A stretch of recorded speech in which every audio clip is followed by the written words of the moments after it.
সুপ্রিয় দর্শক, আসসালামু আলাইকুম। আজকের ভিডিওতে আমরা নবম দশম শ্রেণীর গণিত বিষয়ের পরিমিতি থেকে 16.3 অনুশীলনীর 6 নং সমস্যাটি নিয়ে আলোচনা করব। এখানে বলা আছে একটি বৃত্তাকার পার্কের ব্যাস 26 মিটার। পার্কটিকে বেষ্টন করে বাইরে 2 মিটার প্রশস্ত একটি পথ আছে।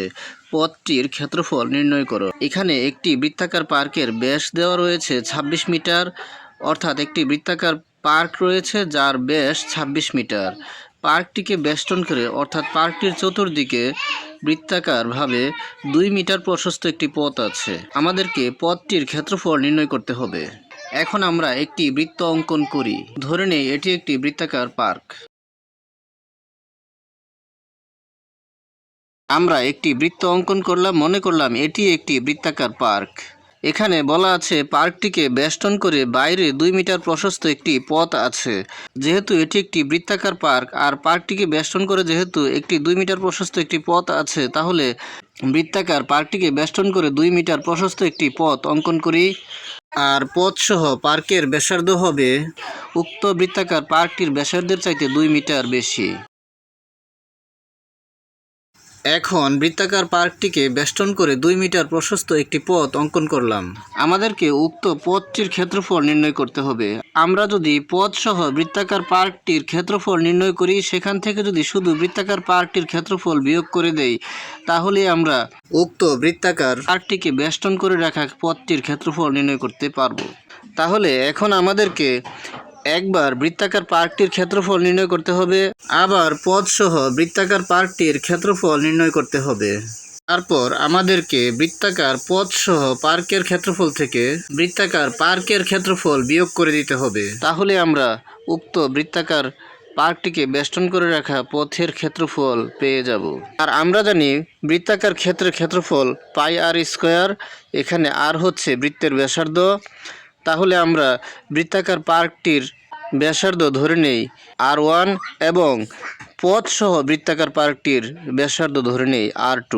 তাহলে আমরা লিখতে পারি, মনে করি পার্কের ব্যাসার্ধ r1, যেহেতু পার্কের ব্যাস দেওয়া রয়েছে 26 মিটার, ব্যাসার্ধ হবে ব্যাসের অর্ধেক, অর্থাৎ 26কে 2 দ্বারা ভাগ করতে হবে। 26কে 2 দ্বারা ভাগ করলে হবে 13, অর্থাৎ r1 সমান 13 মিটার, অর্থাৎ পার্কটির ব্যাসার্ধ r1 সমান 13 মিটার। এবং পথসহ পার্কের ব্যাসার্ধ r2, যেহেতু এখানে বলা আছে পার্কটিকে বেষ্টন করে বাইরে 2 মিটার প্রশস্ত একটি পথ আছে, অর্থাৎ পথের ব্যাসার্ধ 2 মিটার।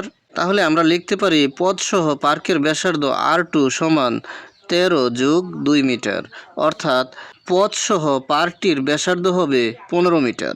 এখন আমরা লিখতে পারি শুধু বৃত্তাকার পার্কটির ক্ষেত্রফল πr1² এবং পথসহ বৃত্তাকার পার্কটির ক্ষেত্রফল πr2²।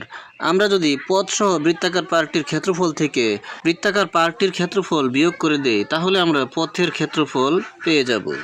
এখন আমরা লিখতে পারি পথ বাদে পার্কের ক্ষেত্রফল πr1², যেহেতু পথ বাদে পার্কের ব্যাসার্ধ r1, এবং পথসহ পার্কের ক্ষেত্রফল πr2², যেহেতু পথসহ পার্কের ব্যাসার্ধ r2।